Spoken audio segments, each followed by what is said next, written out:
a humanitarian crisis in the Americas. Shortages of food and medicine, fear of police and the government send millions of Venezuelans to seek refuge in nearby countries.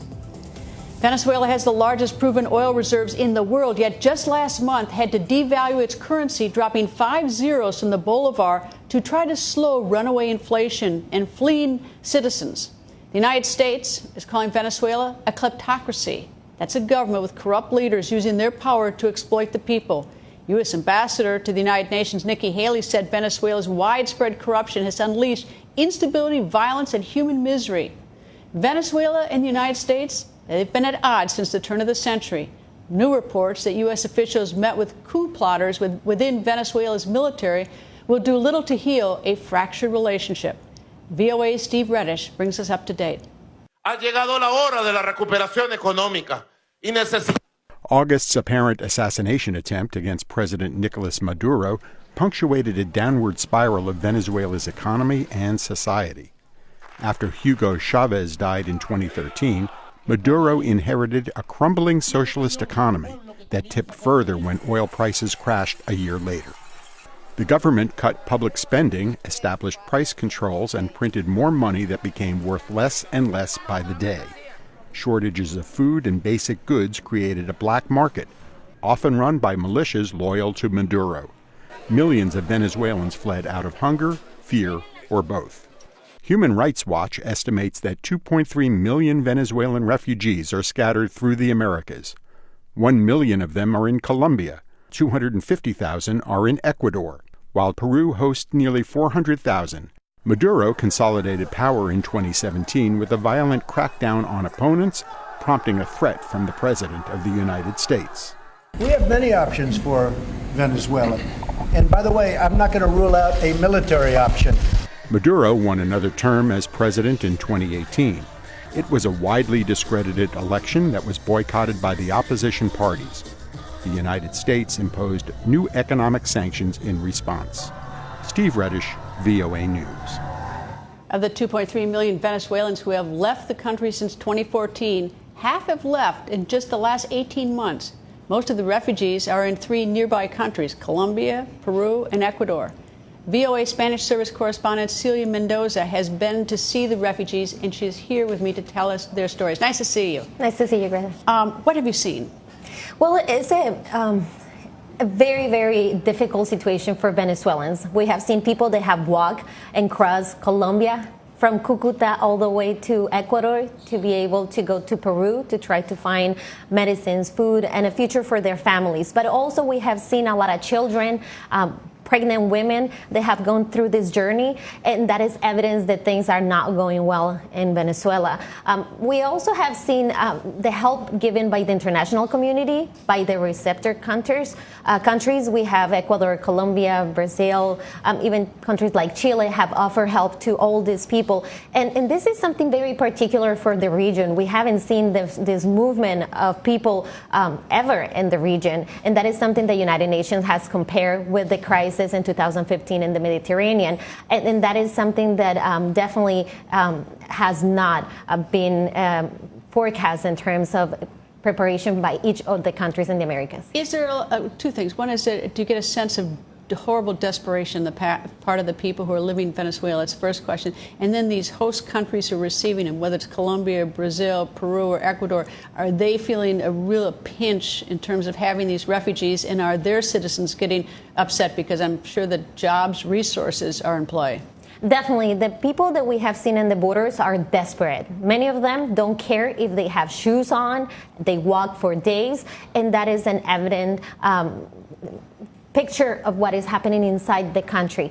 But as you mentioned, it's definitely a sense of pressure by all the Ecuadorians, Peruvians, Colombians. We have seen march, and we have seen people that have reacted against Venezuelans. In Brazil, we have seen mobs of people going after Venezuelans. Just recently, we had a case where a Venezuelan was murdered by the people of Brazil after a crime was committed. And this shows the tension that has been building up, especially right now that we have a larger amount of Venezuelans moving out of the country. And that, as we have asked some some of them is result of the economic changes that the president has implemented in Venezuela. Are they breaking up families, leaving some of their families behind so that, it's some leave in desperation, some are left behind for this hyperinflation, terrible situation in Venezuela?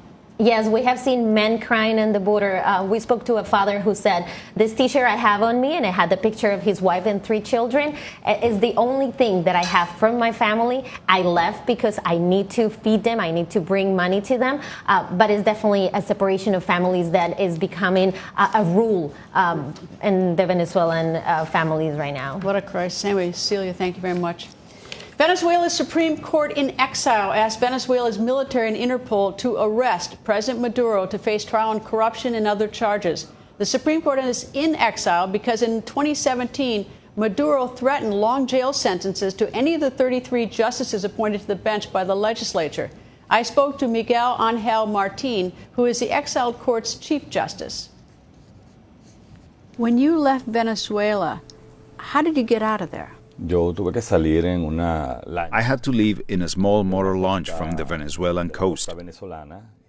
I rode the launch for 7 hours to a Caribbean island. Later on, I came to the United States.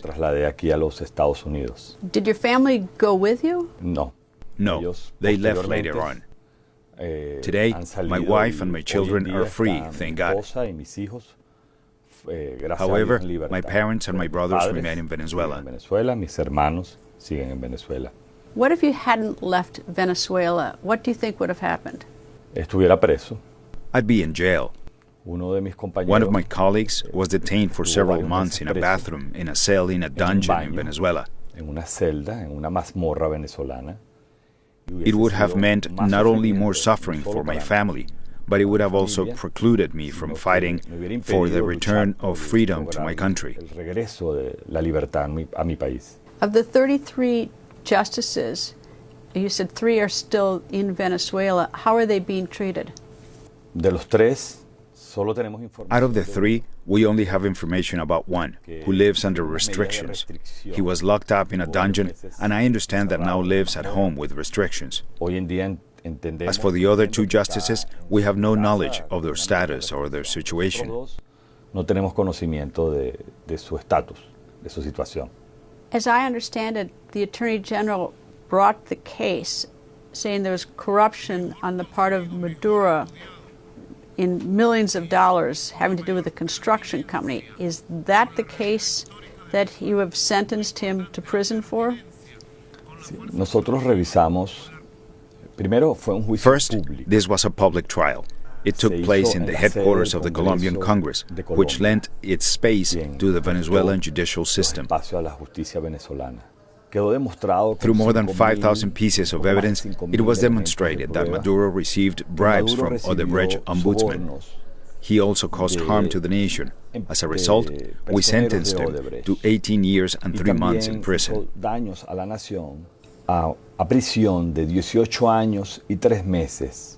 When was he sentenced to 18 years in prison? Just recently? Yes. And the prosecutor is the Attorney General who's in exile? She brought the case? Yes. According to the Constitution of Venezuela, charges against those who serve as presidents of the Republic must be brought up by the Attorney General. In the case of Venezuela, she is in exile. These charges and these trials must be authorized by the Venezuelan Congress, which is in Venezuela. Following every step established by the law, we, in a public trial, not only declare that Maduro was guilty and that he must go to jail, but we also sentenced him to pay fines in the amount of $25 million for bribery. He must also reimburse Venezuela $35 billion. As a result of this trial, he is to be removed from office, which will result in a power vacuum. What I mean is, Nicolás Maduro is not the legitimate president of Venezuela, and as a result, he does not represent Venezuela. His signature has no value. He cannot sign any accords that may commit the Republic of Venezuela. Who's behind the assassination attempt on Maduro? Do you know? No, I don't know who is behind it or whether it's true or not. What has been proven, however, and I, as Chief Justice of Venezuela, have evidence of the fact that Maduro and his regime are part of a transnational criminal organization which implicates several countries and represents a growing threat to the region. His regime not only endorses drug trafficking finances terrorism in Venezuela. Dangerous groups such as FARC, ELN, the Syrian Republican Guard, and ISIS reside in Venezuela. Venezuela is part of their territory.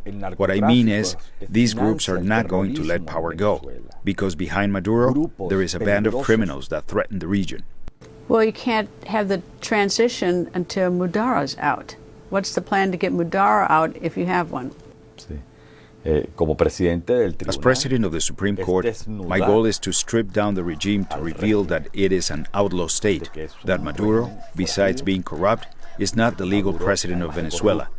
As a result, I ask other countries not to have relations with Nicolás Maduro's regime. Instead, they should help crack down on his regime so that the rule of law and democracy return to Venezuela. All reconstruction plans will be implemented as soon as us, Venezuelans, return to our country. Have you spoken to people in the Trump administration, and if you have, what help are you asking the Trump administration for?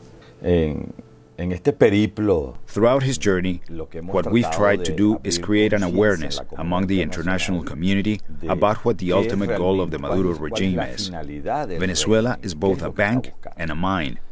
What they are seeking is to control political power in the region. We have given testimony of what is happening in Venezuela to the United States, as well as other governments that cherish and love peace. We have requested that we build alliances so that we can free Venezuela of the evil that engulfs it. It will be very difficult for Venezuela alone to overcome this great problem, because this isn't a problem of a dictatorship in one country. This goes far beyond. This is organized crime, where several countries take part, where drug traffickers are using terrorism to negatively impact the country. What we've asked the United States for, in the forums where we have been present, is help in freeing our country.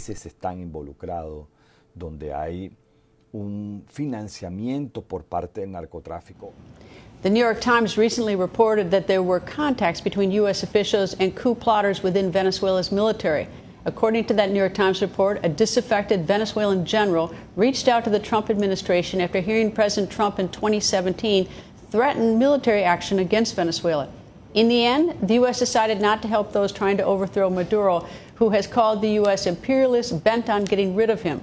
For a deeper perspective on the U.S. relationship with Venezuela, I am joined by Patrick Duddy, former U.S. ambassador to Venezuela from 2007 to 2010. He was then expelled from Venezuela in September 2008, but then President Hugo Chavez, who claimed the U.S. was plotting his overthrow.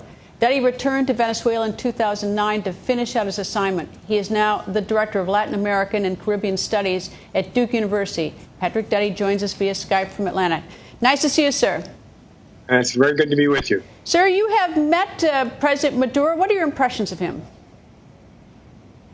Well, in the first instance, he's not nearly as charismatic as his predecessor, Hugo Chavez. And I believe that particularly since 2013, he has become, first, increasingly desperate to hold on to power, and second, increasingly authoritarian. Well, there was recently an attempt on his life, an assassination attempt. Any thoughts on that? Is that show a level of the dissension from within, or do you think that's outside influence? The incident to which you refer, in which there was apparently a drone attack in the general vicinity of President Maduro, is still very unclear. And even the legitimacy of its being characterized as an attack is not entirely established. But there is lots of evidence that there is massive disaffection in Venezuela. As your earlier guests outlined, millions now of Venezuelans have left, and recent polling would suggest that given the means to do so, many millions more would leave absent a change at the top and a change in policy in Caracas. Is there a way to describe the Trump administration policy towards Venezuela, and does it differ in any profound way from President Obama's administration or even President George W. Bush administration before that? Well, the Trump administration has made very clear that its preference is for a peaceful solution, and they are relying primarily on diplomatic means to try and encourage an end to the crisis. They are, of course, meeting with a wide range of disaffected Venezuelans, but in doing so, they continue to emphasize their preference for a diplomatic solution, for the restoration of democracy, respect for human rights, and the opening of a channel for humanitarian assistance. That said, the government has taken more steps, including imposing some financial sanctions on the government of Nicolas Maduro, and in doing so, they have moved somewhat more aggressively than the earlier administrations. Where do you, I know you don't have a crystal ball, but where do you think this is all heading? Well, there's an ongoing debate among those of us who follow developments in Venezuela closely. And it seems to me there are sort of two visions. One is that, like, for instance, Zimbabwe of a decade or so ago, the country continues to spiral down, but doesn't necessarily explode. It simply, to use a kind of homely metaphor, it simply circles the drain perpetually, and the people live in increasing misery. The other is that there is some sort of social explosion, a la, for instance, 1989, and what is now known as the Caracazo, when there was major rioting all over the country in response to sort of an extreme economic crisis. I'm not sure which of the two is more likely, but the current circumstances appear to be unsustainable. Sir, thank you very much for joining us. My pleasure. Not all Venezuelans are against President Maduro. Jesus Silva is among those who believe Maduro is honest and trying to end corruption. He is a doctor of constitutional law and hosts a show on Venezuelan state-owned TV. Jesus Silva joins us on Skype from Caracas. Nice to see you, sir. Thank you for having me. Sir, what do you believe is the problem that is brewing in Venezuela? Who would you point your finger at? I think that my country is fighting against international conspiracy. For instance, there is a man who says he is the Supreme Court Justice of Venezuela, but he is not. It's a fake justice. This individual actually is a fugitive of Venezuelan justice who was appointed in illegal procedure. So in this context, I must say that there is only one Supreme Court, which is based in Caracas, and it has 32 justices, members of the Supreme Court. So the allegations by this individual are completely unfounded. I must tell you that there are economic difficulties in my country, and the government is taking measures to solve such difficulties. For example, the new currency that is somehow mitigating the devaluation process that we have been suffering. But I must also remark that economic U.S. sanctions have been affecting our economy. It is not permitted for the Venezuelans to have access to U.S. currency for international transactions. All right. Let me ask you a quick question. You caught my attention off the top. International conspiracy. Why would countries have an international conspiracy, any country, against Venezuela? What would be the motive? The motive is that Venezuela has the world's largest oil reserves. So this is very attractive for many foreign governments and also foreign companies. So there is a clear attempt to overthrow our regime, our democratic regime, to overthrow our president in order to have rapid access to those oil reserves. In my view, it is completely unfair to demote the electoral processes in Venezuela if there is no evidence of fraud. just a few months ago, President Nicolás Maduro was reelected with 7 million votes, around 7. Is it fair to say? Is it fair to say there was some question about the election? You know, that the opposition thought that the fix was in for Maduro, so that they didn't vote. That they thought that the election was. You're talking about the May election. That the May election was an unfair one.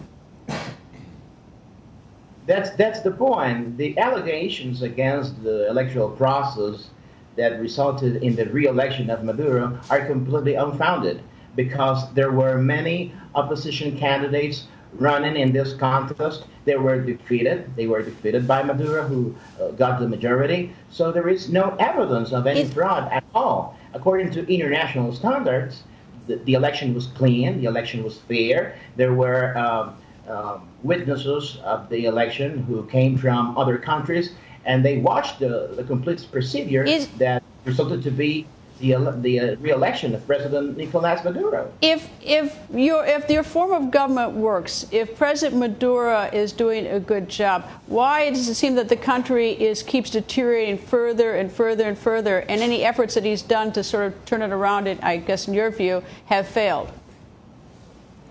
Because foreign sanctions against our economy are producing a negative result.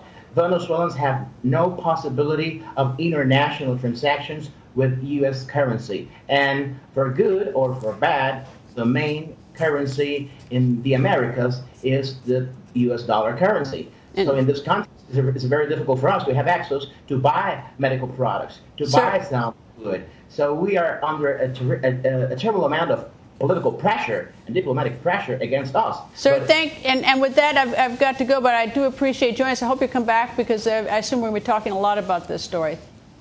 Thank you.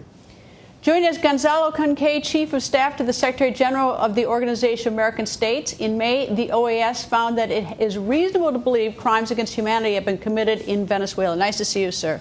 Thanks for having me. Before we get to the issue about crimes against humanity, our last guest, who supports President Maduro, says it's an international conspiracy and that a lot of the economic problems are the result of the sanctions against Venezuela. You respond how? Venezuela is a dictatorship. Venezuela is the worst kind of dictatorship. It's a dictatorship that kills, that tortures, that starves its people, that have created the worst migration crisis in the Western Hemisphere recent history.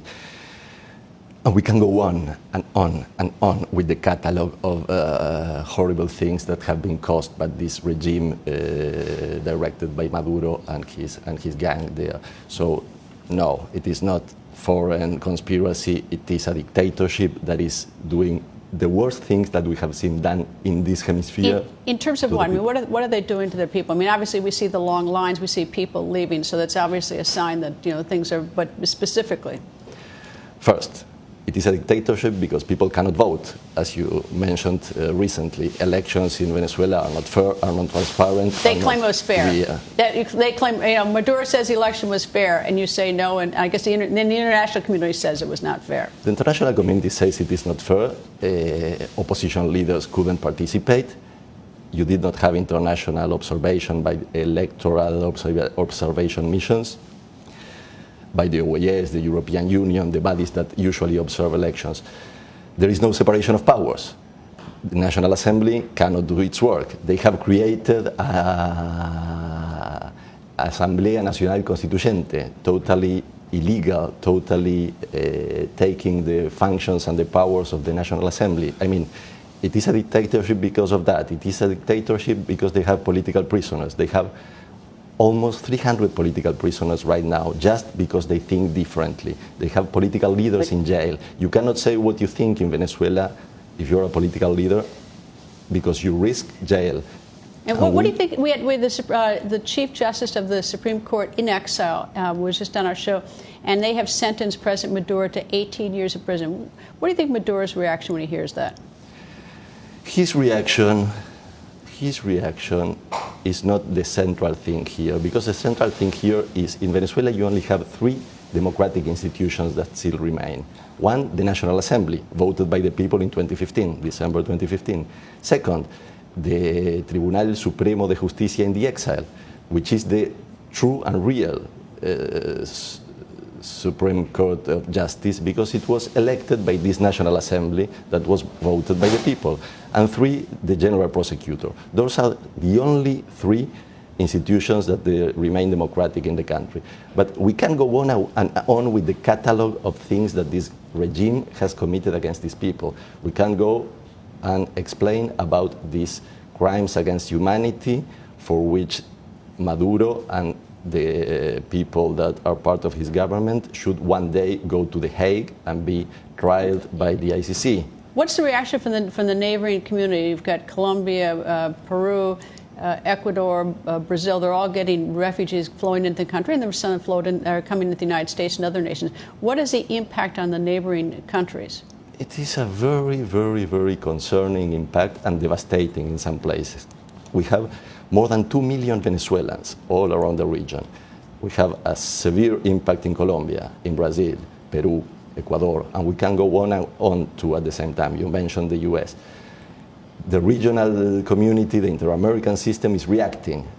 Countries have been very generous towards Venezuelans that are fleeing this regime. But at the same time, of course, no country alone can face this kind of situation, which is unprecedented. So we need regional coordination. We need coordination at the Organization of American States level in order for the countries to be able to receive these Venezuelan migrants that need support, that need help, that need to be integrated to the host country. What started this? You've got Chavez came to power about 1998, but what started this recent sort of crisis that led to U.S. sanctions and all the problems that we see in Venezuela? Is it the ideology? Is it socialism?